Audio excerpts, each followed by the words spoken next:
The Assembly will hear an address by His Excellency Andry Nirina Rajoelina, President of the Republic of Madagascar. I request protocol to escort His Excellency.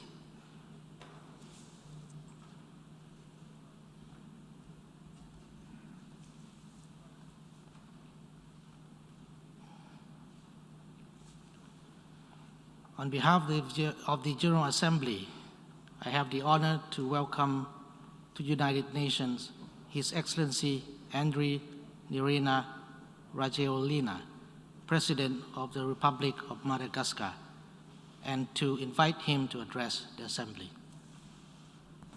Monsieur le Président de l'Assemblée générale, Monsieur le Secrétaire général des Nations Unies, Excellences, Mesdames et Messieurs les chefs d'État, de gouvernement, Mesdames et Messieurs les délégués, Topklasi Topkvav, Mesdames et Messieurs, honorable assistance.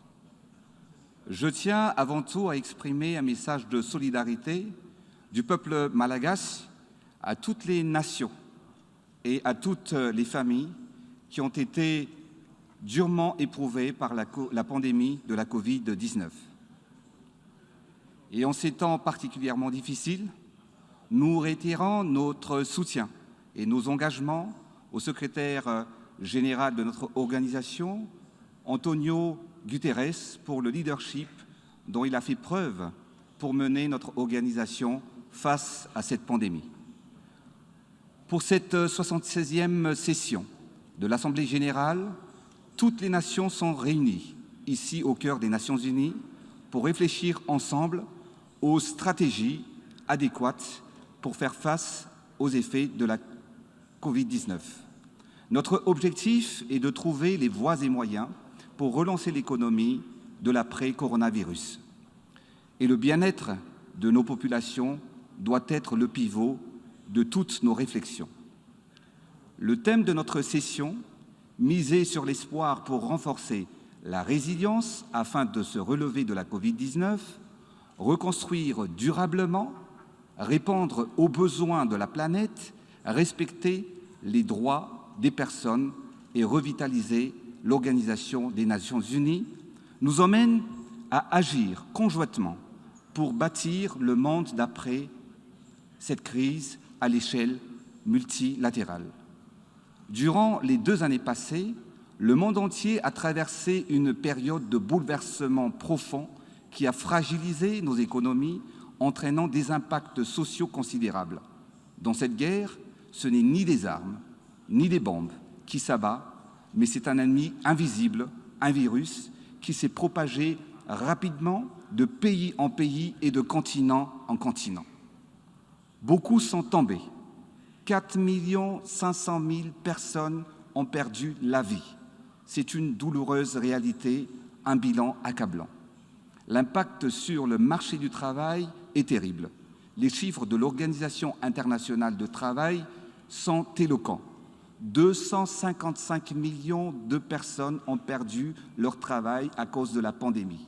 Les pays les plus touchés sont ceux dont l'économie est basée majoritairement sur l'informel, ce qui a accentué la paupérisation et la dégradation des conditions de vie des populations. Les classes moyennes tendent à disparaître et trop de familles basculent dans la précarité. L'économie mondiale est aujourd'hui dans une grave récession. Les prévisions font état d'une diminution de 5% de revenus par habitant, ce qui fera basculer des millions de personnes dans l'extrême pauvreté. Les inégalités sanitaires dans le monde ont été exacerbées.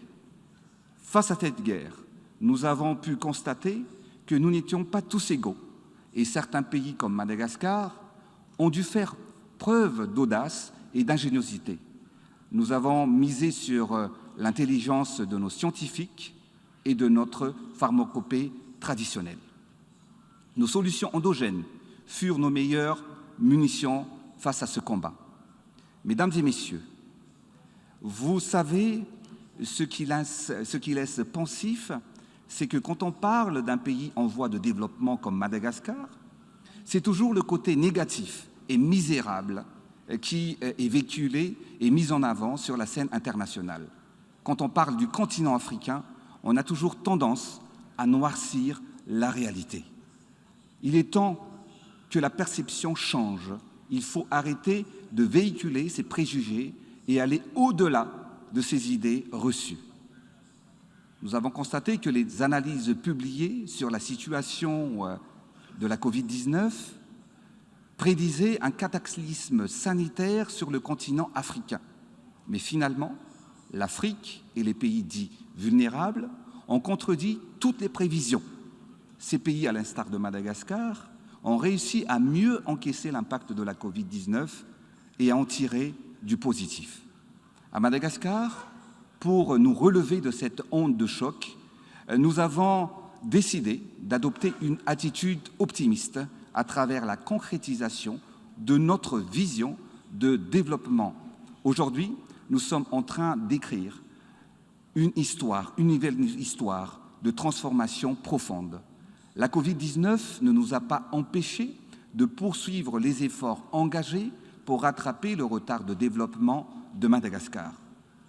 À titre d'exemple, dans le domaine des infrastructures de santé, notre objectif est d'instaurer une santé pour tous, plus proche de la population, en construisant des hôpitaux et des centres de santé de base dans toutes les régions et districts de Madagascar. Nous venons également de bâtir le plus grand stade de football de l'océan Indien qui vient d'être inauguré. Et nous continuons de construire des infrastructures sportives, notamment des stades, des gymnases et des académies et une académie nationale de sport de haut niveau. Nous investissons dans le sport, car le sport fédère et unit le peuple. Nous sommes en train de construire une nouvelle ville également, qui s'appelle Tanamasuantre, qui sera la vitrine de l'océan Indien. Nous mettons en place de solutions pour moderniser le réseau de transport en commun de la capitale, à travers la construction du train urbain, qui est en plein chantier actuellement. Les travaux du téléphérique débuteront également cette année. Nous construisons également des milliers de logements sociaux pour la population. La distribution de parcelles de terrain, qui s'appelle titre vert, pour soutenir l'entrepreneuriat agricole, ainsi que l'industrialisation de Madagascar à travers l'implantation de sucreries et de cimenteries, sont sur les rails actuellement. Notre but est de produire localement tout ce dont les Malagasy ont besoin au quotidien. Sur le plan social, 2 500 000 personnes, soit 500 000 familles, ont bénéficié d'un transfert monétaire durant le coronavirus.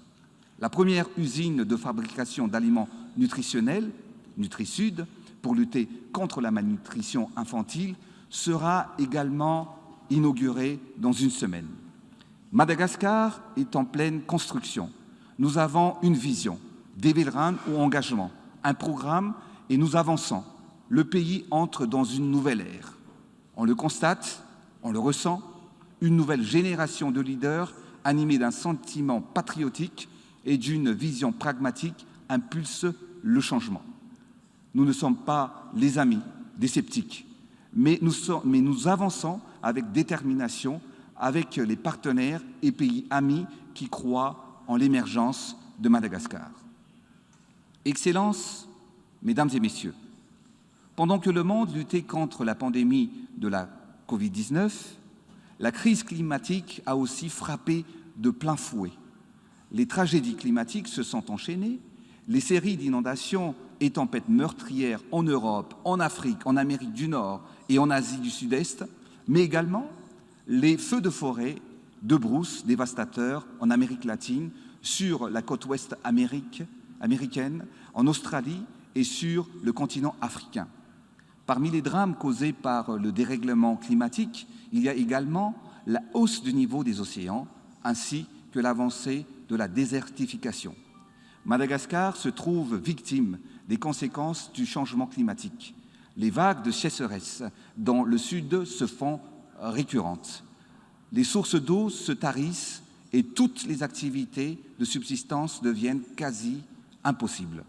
Mes compatriotes du Sud endurent le lourd tribut de la crise climatique à laquelle ils n'ont pas participé. Aujourd'hui, pour sauver les Malagasy dans cette partie du pays. Nous misons sur les actions stratégiques pour apporter un changement radical et durable, notamment dans la construction d'un grand pipeline pour alimenter en eau la région du sud afin d'irriguer les terres et ainsi permettre aux populations de cultiver et de vivre enfin. Ce grand projet de pipeline n'a jamais été réalisé. C'est un défi historique à la hauteur de l'engagement inédit de l'État malagasy pour solutionner la situation du sud de la Grande Île. La réalisation de ce projet d'envergure permettra une véritable renaissance dans cette région dans le domaine de l'agriculture, de l'élevage, pour créer de l'emploi et promouvoir la résilience communautaire. La mise en place des infrastructures de base dans le domaine de la santé, de l'éducation, de l'énergie et de la sécurité est d'ailleurs déjà effective, car il s'agit des droits fondamentaux à l'être humain. En tant que leader, dirigeant, il est de notre devoir de protéger nos populations. Mesdames et messieurs, en matière de lutte climatique, tous ces efforts seront vains si le laxisme dans l'application des mesures de sanctions dans la lutte contre le changement climatique continue. Cette crise nous force donc à changer de paradigme, car si nous n'agissons pas, elle perdurera et s'amplifiera. Madagascar appelle ainsi chaque État à agir, et ce de façon équitable, à la hauteur de ses actions polluantes. Excellences, Mesdames et Messieurs, les pierres angulaires d'une émergence solide sont la souveraineté et l'unité nationale. Parmi les principaux enjeux de Madagascar sur ces sujets, il y a la question des îles éparses ou Nous Malagasy, une blessure encore douloureuse dans le cœur de mon pays et de mon peuple. Des engagements pour la décolonisation de Madagascar ont été pris par la France en 1945 à San Francisco. Le retour de l'indépendance n'est acquis qu'en 1960, autrement dit 15 ans après. Une décolonisation pourtant inachevée jusqu'à ce jour, car la problématique des îles éparses n'a toujours pas été solutionnée, et ce malgré 2 résolutions de l'Assemblée générale des Nations unies. D'abord, en 1979, demandant à la France d'initier sans tarder les négociations avec Madagascar pour la réintégration des îles qui ont été séparées de Madagascar de façon arbitraire. Puis, en 1980, l'Assemblée générale des Nations unies a regretté que les négociations recommandées dans la résolution 3491 n'aient pas été initiées et demande que cela soit effectif de façon urgente. Aujourd'hui, en 2021, c'est-à-dire 42 ans après, les résolutions des Nations unies, avec mon homologue français, le président Emmanuel Macron, nous œuvrons ensemble à travers la tenue des travaux au sein d'une commission mixte entre nos 2 pays.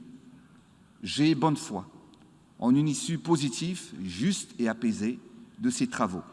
Et j'invite notre organisation, les Nations unies, à endosser son rôle pour veiller à cela de façon bienveillante et cohérente. Madagascar n'a ni la puissance, ni les armes, et encore moins la prétention de vouloir déclarer une guerre. Nous avons juste foi en la légitimité de nos aspirations et en notre droit à décider du destin de notre territoire. Excellences, Mesdames et Messieurs, il est temps que nous matérialisons la solidarité qui est la fondation de notre organisation, mettant plus en avant les populations plus vulnérables afin que nos actions soient plus efficaces en leur faveur, pour leur bien-être et leur épanouissement. Je plaide aujourd'hui pour eux et je porte leur voix. Nos échanges et nos réflexions sont précieux et essentiels car nous devons agir ensemble, faisant preuve de leadership responsable, privilégiant la coopération qui est le moteur de nos organisations et de nos institutions telles que la Banque mondiale et le FMI. Des organisations qui nous soutiennent et nous accompagnent pour surmonter cette période économique difficile, mais aussi dans la réalisation de nos projets et ambitions de croissance, de développement et d'émergence. Je tiens d'ailleurs à remercier le Fonds monétaire international qui a répondu à l'appel des pays aux économies fragiles afin d'apporter le soutien nécessaire pour atténuer les retombées économiques et financières de la pandémie. Le décaissement des financements a d'ailleurs été facilité. Madagascar en a d'ailleurs bénéficié de ce financement. Mesdames et messieurs, les chefs d'État et de gouvernement, renforçant le rôle des Nations Unies, son autorité, son efficacité et son efficience en s'appuyant sur les progrès accomplis. Attachons-nous à ce qui nous unit et nous rassemble plutôt qu'à ce qui nous divise ou nous sépare. Et c'est maintenant, dans de pareilles circonstances, que nous avons besoin de l'entraide, de la cohésion, qui est le ciment de notre organisation. Les Nations Unies forment un ensemble, unit les pays en un monde harmonieux. Ainsi donc, c'est ici, aujourd'hui, que j'appelle à la solidarité des hommes, à l'unité des nations et à l'espoir commun pour notre monde. Et que Dieu nous guide et nous accompagne. Masnatan Razana, béni soit notre patrie. Je vous remercie de votre attention.